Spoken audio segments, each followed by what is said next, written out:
Programme में एक बार फिर से आप सबका स्वागत है।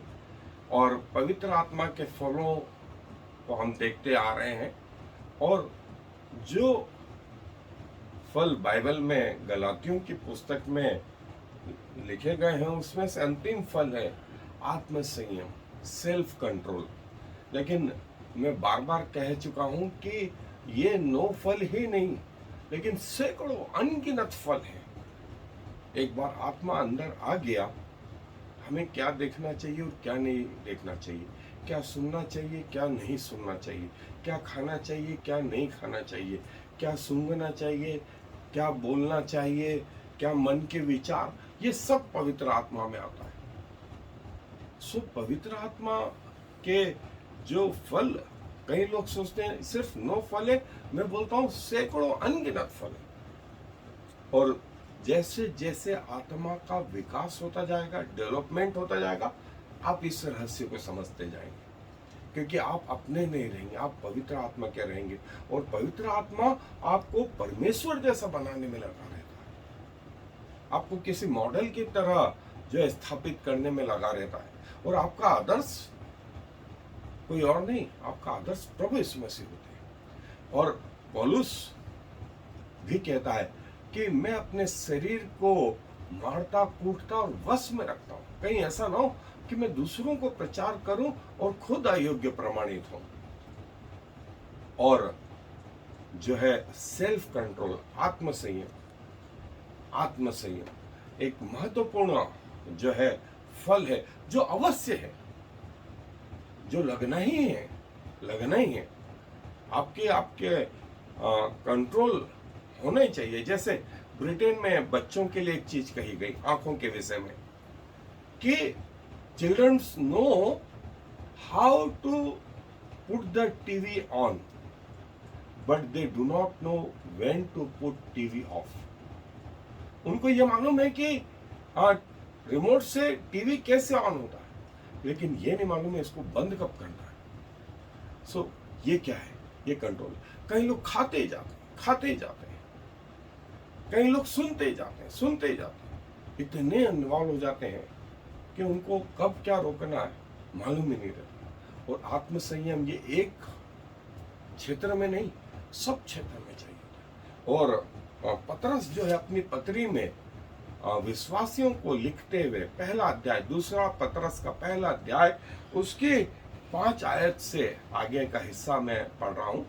सो अपने अपने बाइबलों में देखें, दूसरा पतरस पहला अध्याय उसके 5 आयत से, इसी कारण तुम सब प्रकार का यत्न करके अपने विश्वास पर सद्गुण, सद्गुण पर समझ, और समझ पर संयम, और संयम पर धीरज, और धीरज पर भक्ति, और भक्ति पर भाईचारे की प्रीति, और भाईचारे की प्रीति पर प्रेम बढ़ाते जाओ। क्योंकि यदि ये बातें तुम में वर्तमान रहे और बढ़ती जाएं, तो तुम्हें हमारे प्रभु यीशु मसीह के पहचानने में निकम्मे और निष्फल न होने देंगे। और जिसमें ये बातें नहीं, वह अंधा है और धुंधला देखता है, और अपने पूर्वकाली पापों से धुलकर शुद्ध होने को भूल बैठा है। इस कारण हे भाइयों, अपने बुलाए जाने और चुने लिए जाने को सिद्ध करने का भली भांति यत्न करते जाओ, क्योंकि यदि ऐसा करोगे तो कभी भी ठोकर न खाओगे।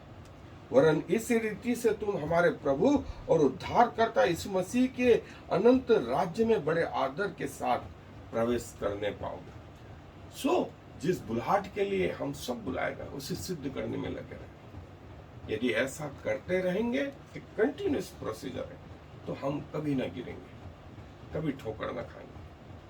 सो आए अपने अध्ययन। सो सेल्फ कंट्रोल या संयम जो है, ग्रीक में इसके लिए जो शब्द आया है एनक्रेटिया, और लैटिन में जो शब्द आया है वो कंटेनेंटिया, और सेल्फ कंट्रोल एक्रेटिया या कंटेंसिया। और गलातियों की पत्री में जो शब्द आया है वो एनक्रेटिया शब्द आया है। और इसका मतलब होता है स्ट्रॉन्ग, और जो है सारे एफर्ट्स लगाए कि आप में भलाई और अच्छे गुण जो है उपजे। और जैसा हमने पतरस की पत्री में पढ़ा कि जो है संयमी बने, और संयमी मतलब एक हिस्से में, सिर्फ आंखों में नहीं, सिर्फ कानों में नहीं, सिर्फ नाक में या मुंह में नहीं, वरन सब बातों में संयमी बने। और ये संयम जो है आपको आत्मिक जीवन में आगे बढ़ाएगा। और अपनी लाइफ को एक तरह से यूं कहें कि डिसिप्लिन लाइफ जो है, नियम कानून कायदे वाली लाइफ। और क्यों ऐसा? क्योंकि आप प्रभु की सेना के एक सिपाही हैं। और आपको याद हो कि सिपाहियों का जीवन कैसा होता है। वे घड़ी के साथ सो जाते हैं। 8 बजे जो है सोना है तो मतलब सोना है, सुबह 5 बजे उठना है तो उठना है। और पूरी लाइफ में डिसिप्लिन जो है उनके बना रहता है। और डिसिप्लिन 2400 घंटे वाला डिसिप्लिन। और प्रभु की सेना के सिपाही होने के नाते आपसे भी अपेक्षा की जाती है कि आप संयम वाले होंगे, डिसिप्लिन वाले होंगे, और कई बातों में अपने आप को कंट्रोल करते हो। और कई बातों में आपको कंट्रोल करना ही है। ये एक फल जो कंपलसरी है, और हर विश्वासी में प्रभु चाहते हैं कि ये डेवलप हो। और हमारे बोलने में, हमारे जो है सोचने में, जो है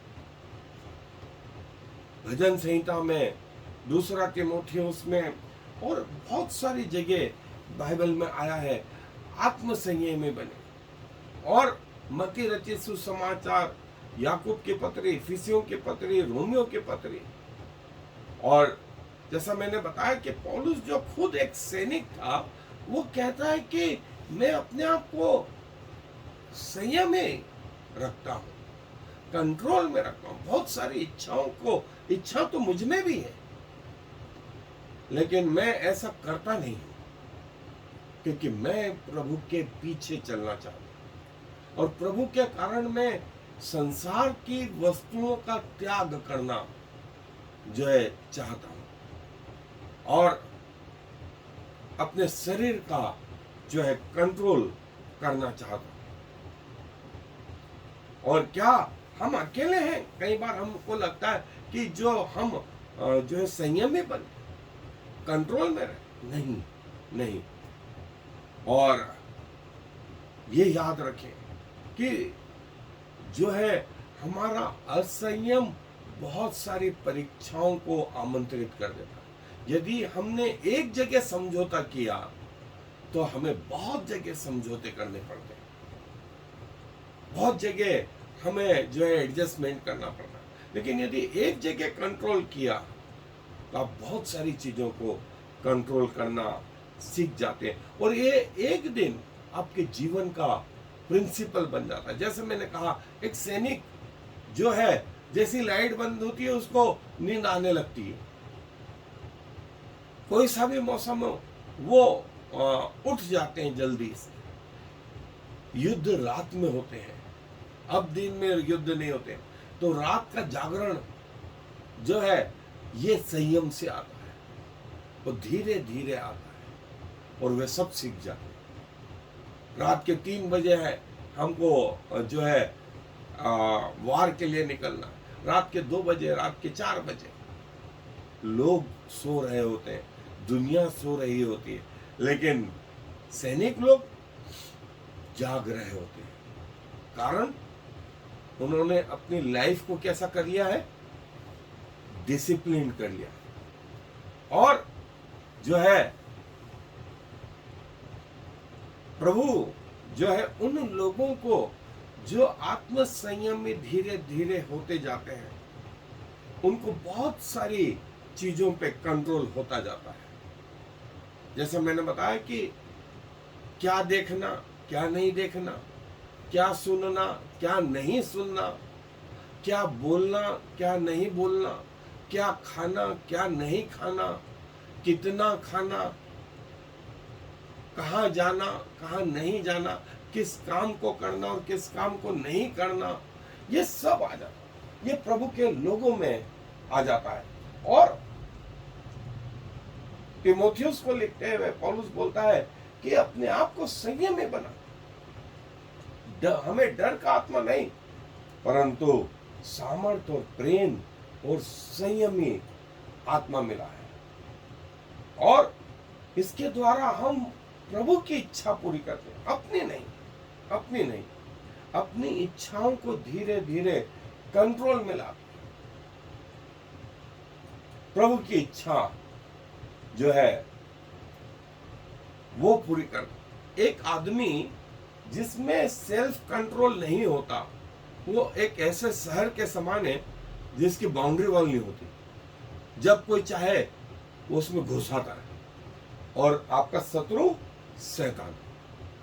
शैतान जहां से चाहे वहां से घुस जाता है, क्योंकि उसको मालूम है ये आदमी आंख का कमजोर है, ये आदमी कान का कमजोर है, ये आदमी नाक का कमजोर है, ये आदमी मुंह का कमजोर है, ये आदमी जबान का कमजोर है, ये आदमी पांव का कमजोर है, ये आदमी हाथ में कमजोर है, ये आदमी सोच में कमजोर है। वो उस जगह से आ जाता है, एंट्री करता है। और सेल्फ कंट्रोल या आत्म संयम धीरे धीरे जो है हम में विकसित होना चाहिए। और बाइबल में सेल्फ कंट्रोल से संबंधित ये आयतें हैं। उनमें से हमने कई आयतें देखी। रोमियो 12 में भी जो है प्रभु का दास बोलता है, अपने आप को जीवित, पवित्र और परमेश्वर को भावता हुआ बलिदान करके चला। ये तुम्हारी आत्मिक सेवा है। और जो है कैसे जो है आत्म संयमी बने और हम अपनी इच्छाओं को कैसे वश में रखें और दिन प्रतिदिन इनकी प्रैक्टिस करते रहें, ताकि जब समय आए तब आप इन पे कंट्रोल कर सकें। सेल्फ कंट्रोल ये वो महत्वपूर्ण प्रभु का जो है प्रभु के आत्मा का फल है, जो हर विश्वासी में प्रभु आशा करते हैं कि होगा। हर विश्वासी में, कुछ में नहीं, सब में प्रभु चाहते हैं कि हम जो है इस फल का विकास अपने अंदर होने दें, क्योंकि प्रभु का आत्मा हमें संकुचित या संकीर्ण नहीं बनाता, वरन हमें जो है आत्म संयम सिखाता है। और हो सकता है कि आज छोटी सी शुरुआत, परंतु समय के हिसाब से जो है आप कंट्रोल करने लगे, फिर आप करेक्शन महसूस करने लगे, फिर आप अपने आप का इनकार करना सीख जाएंगे, फिर आपको जिम्मेवारी समझ में आने लगेगी। और यदि अभी तक सेल्फ डिसिप्लिन्ड लाइफ नहीं है, आत्म संयम वाली लाइफ नहीं है, धीरे से इसका आरंभ करें। यदि आप में परमेश्वर का आत्मा है तो आपके अंदर सेल्फ कंट्रोल का एक अंश है, ये सोच के चले। और उसको डेवलप करना ये हमारा फर्ज है।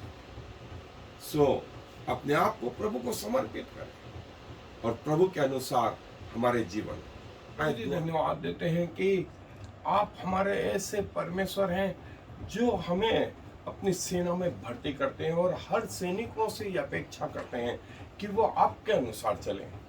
प्रभु, हम भी अपने आप को शरीर, प्राण और आत्मा समेत समर्पित करते हैं। हमारे जीवन में जो है आपके अनुसार, आपके नियम के अनुसार जो है आत्मसंयम, सेल्फ डिसिप्लिन उत्पन्न हो पिताजी, और जैसा आप चाहते हैं वैसे हमारे जीवन का संचालन हो, हमारे शरीरों पर, हमारे संसार पर, हमारे अंगों पर प्रभु आपका नियंत्रण हो। हम वो देखें जो आप देखना चाहते हैं, हम वो सुने जो आप सुनना चाहते हैं, हम वो कहें जो आप कहना चाहते हैं, हमारी नाक में वो सुगंध पहुंचे जो आप सूंघना चाहते हैं, हमारे जबान में वो भोजन का स्वाद हो जो आप चाहते हैं, हमारे शरीरों को जीवित, पवित्र और भावता हुआ बलिदान करके आपको चढ़ाते हैं प्रभु। हमारे कदम वहां चले जहां आप चाहते हो, हमारे कार्य हाथों के वो हों जो आप चाहते हैं।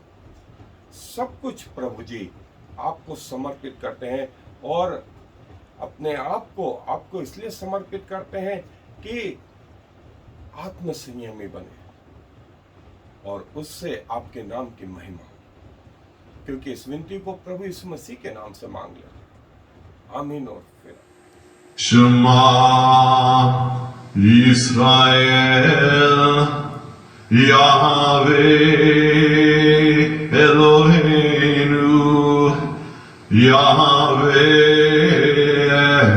Echad.